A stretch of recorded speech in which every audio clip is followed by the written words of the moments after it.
Hi everyone, welcome back to my channel. My name is Devin and thank you for coming to visit, and welcome to the first official episode of Cold Cases and Cosmetics, where we will be discussing the unsolved murder of Tiphne Darshay Hollis, which took place March of 2010 in Jacksonville, Florida.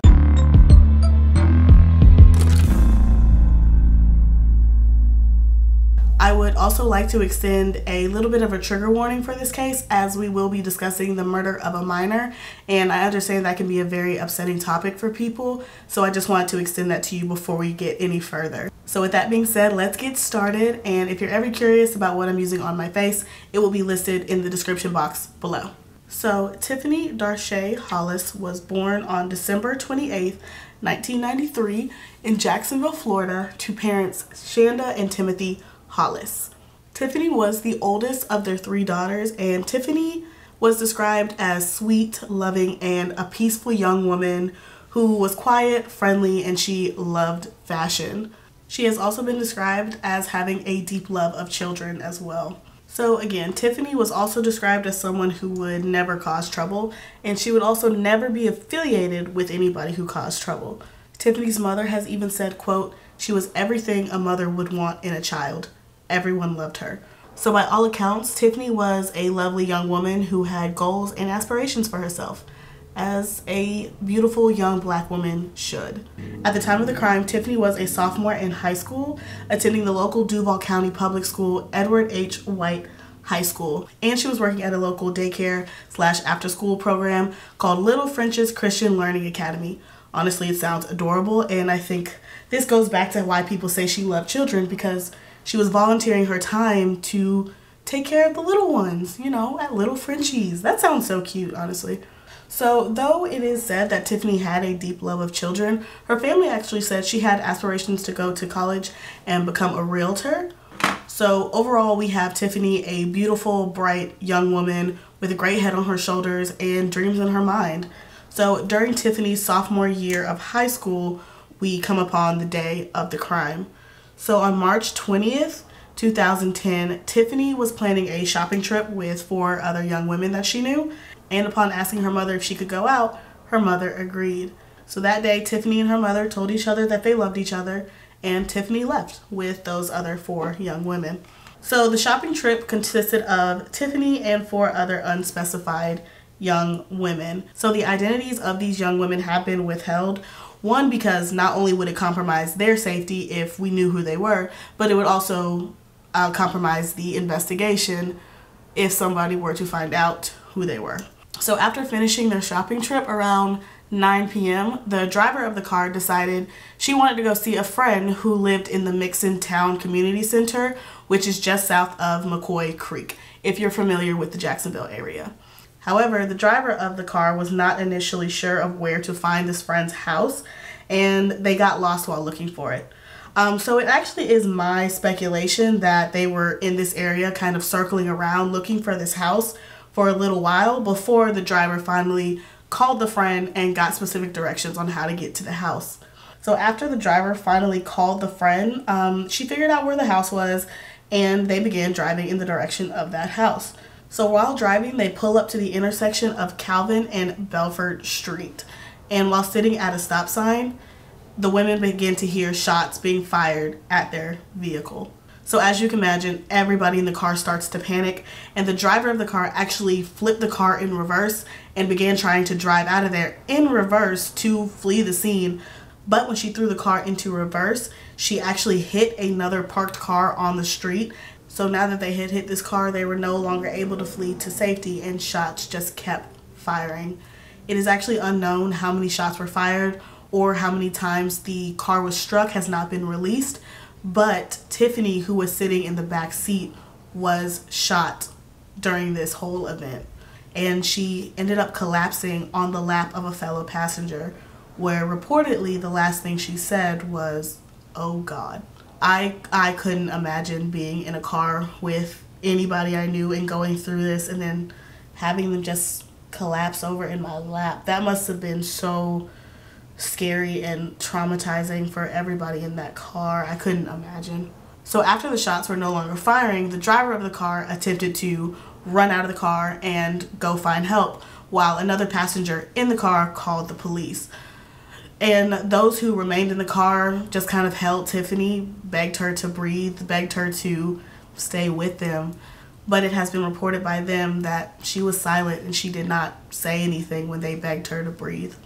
Eventually, the police and an ambulance did show up to the scene of the crime, and they rushed Tiphne to the local Jacksonville hospital. But unfortunately, she was later pronounced dead at that hospital, and she did not survive the shooting that took place. In the aftermath of Tiphne's death, her family was absolutely devastated, which who wouldn't be? A mother and father just lost their first child. I couldn't imagine the pain and the hurt they must have felt about the whole ordeal. Her mother has outwardly spoken about the day she found out, and she has said, and I quote, "It's hitting me like a nightmare, and I haven't woken up." Whew. The thought of having to bury your first child and deal with that as a mother when your first child's also only 16 years old at the time of her murder. I don't believe I said that. Tiphne is only 16 when she was shot and killed, and now her family has to bury her and pick up the pieces from there. And Tiphne seemed like such a lovely person who had so much to offer the world. Like, she was loving and sweet and special, and she volunteered her time with children, and she just seemed like a lovely person who anybody would have gravitated towards in all accounts.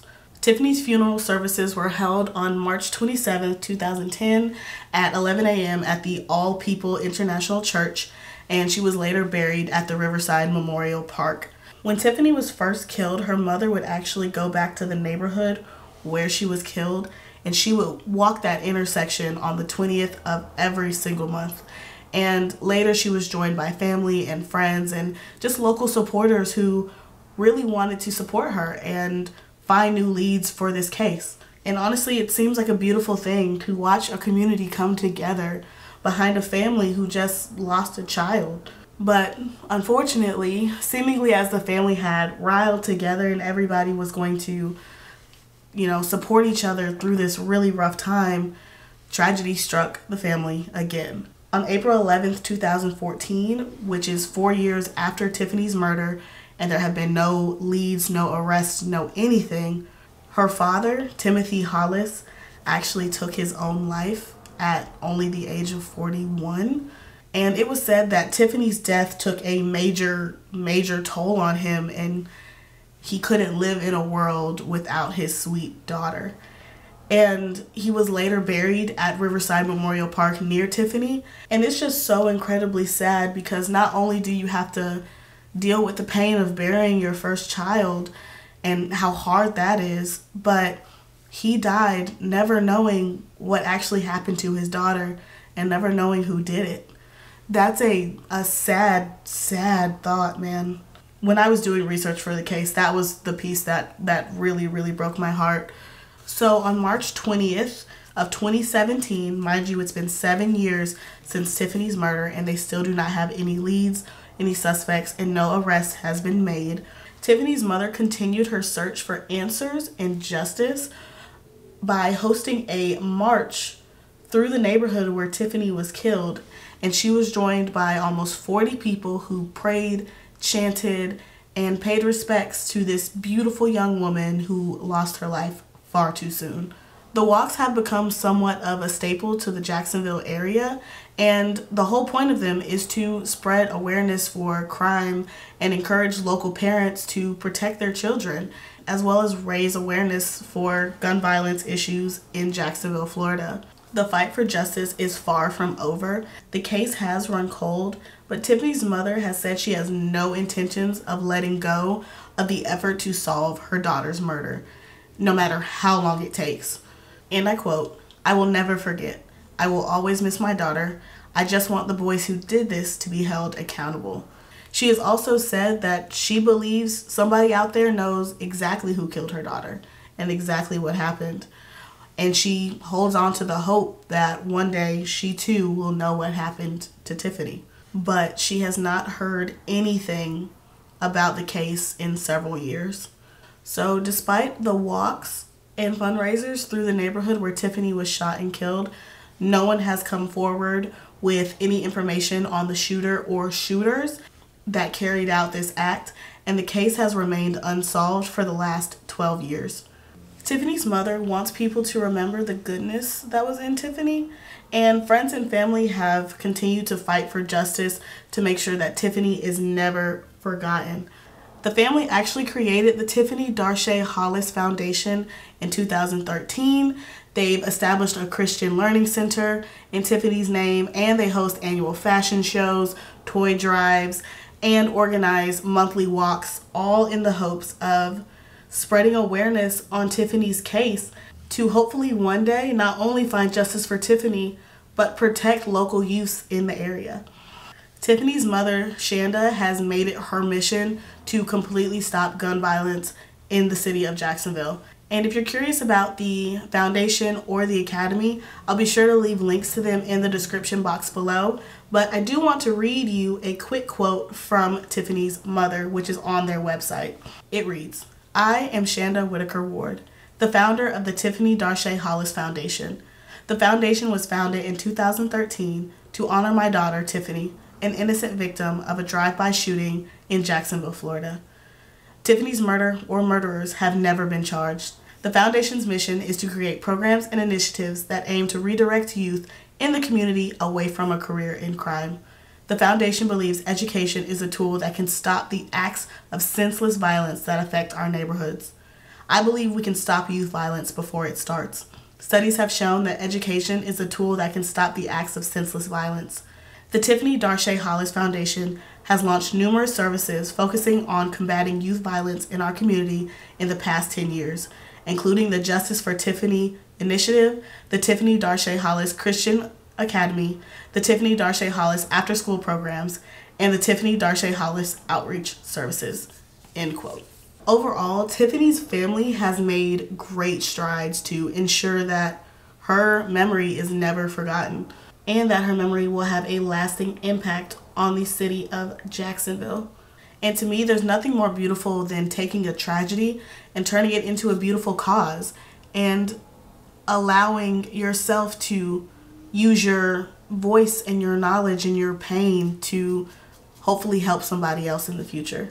So that is the complete overview of the case where it stands as of right now. And now I want to kind of get into some evidence, some suspects, and just some thinking of what might have happened to Tiffany. So as far as suspects and evidence with this case, this is still an open investigation and nothing has been confirmed by the police. So there will be a great deal of speculation through this part on my end. So I just want to put that out there. I'm speculating with what happened with this case based on the evidence that we do know. So let's start with discussing Mixon Town community. So unfortunately, this is an area that has been identified as having a lot of issues between rival gangs and just having also issues with just gang violence in general. So it has been released by the police that the young women were driving around in a car that has been described as an ex-police car with dark tinted windows. So again, this is my speculation, but I think this would be one of those older police cars, you know what I'm talking about? These like super identifiable, if I see this body on a car, I automatically think it's a cop, you know? That's what I'm thinking when they say ex-police car. That was the only description given. I was not able to find pictures of the exact car, nor would I show them to you if I had. So this information about the car is actually really important because Tiffany's family actually believed that her murder was a case of mistaken identity. Though while the assailants had shot at this car full of young women, they may have been looking for somebody else. So if we go back and think about the events of the case, the young women were already lost in an unfamiliar, and we'll go ahead and label it unsafe, area in an ex-police car with dark windows. And I think it's also safe to speculate, how I did previously, that they had been driving around in circles looking for the house that they were attempting to go to before they finally called the friend and got specific directions. So if this area is known for having gang-related issues and gang-related violence or gun-related violence, I think it's also safe to speculate that they don't have a good relationship with local police. They probably do not trust local police. So if someone were to see an ex-police car driving around in circles in their neighborhood, they may be tempted to think that this is police or somebody is scouting out the area, you know, a whole plethora of things. A lot of different speculation can happen by not knowing who's in this, quote, ex-police car. So with that being said, I think Tiffany's family's theory makes perfect sense. And I think that this 100% could have been a case of somebody thinking that a cop was driving the car and they shot at the police, or maybe they thought that somebody had just been circling the area too much and was looking around at things they shouldn't have been looking at. It's kind of an open-ended thing, but it definitely seems like this case was not a scheduled or planned attack on these 4 women. It seems like somebody, whoever shot at this car, may have been thinking that it was somebody else, and unfortunately it ended up being 5 innocent young women who just had a beautiful shopping trip and were just trying to go to a friend's house. So since we're in speculatory world, I would love to hear your thoughts, and maybe we can have a discussion about this case in the comments down below. But I have one super important rule, and it'll be the most important rule for this entire series, which is be respectful. I am a big true crime fan. I love true crime. I consume probably way too much true crime. But one thing that I hate more than anything, and I'm going to use the word hate because I feel very strongly about this, is when people discuss a case and they seemingly forget that these are real people with real pain and real feelings who really lost somebody. And those feelings will always be respected on this channel, and they will always be the most important thing on this channel. So my hope is that you feel the same way I do. So if we're going to discuss this case, we will be respecting the victim, and we will be respecting all surviving family members. So please, again, respect this family, respect these people, respect this case. Again, we're talking about a child who was murdered. So please be respectful, but I do want to hear your thoughts. Do you think that the theory of mistaken identity makes sense? Do you think that Tiffany's mother is right, that somebody out there knows exactly what happened and they're just too scared to come forward? Which, again, is so heartbreaking to think that somebody out there has the answers that you've been looking for the last 12, 13 years, and they just won't give it to you.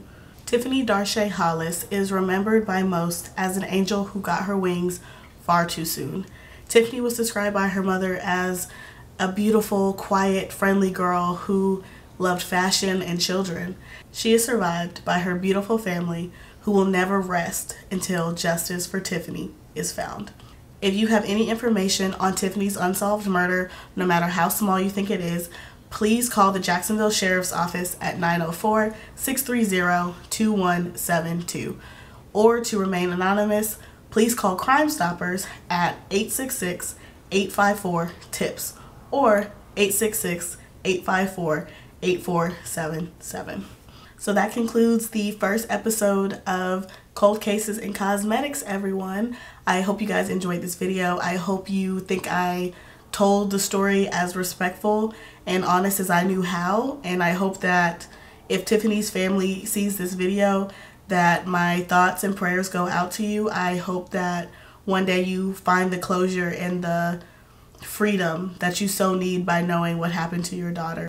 But I hope you have a beautiful rest of your day, and hopefully we can have a nice, kind, respectful discussion of this case in the comments. And please don't forget to subscribe to my channel on the way out. I really appreciate you watching. And if you have any tips on how I can better tell these stories for you all, this was the first episode, so it's a little bit of a trial run. I think I did okay. And if you have any helpful tips, comments, concerns, or just general criticism, I look forward to reading your comments. And don't forget to check out my podcast, Kept on Ice, where you can listen to this same story in a little bit more of a formal format, as well as get some additional information I did not cover in this episode. So you all have a beautiful rest of your day, and I look forward to seeing you in my next video. Bye, guys.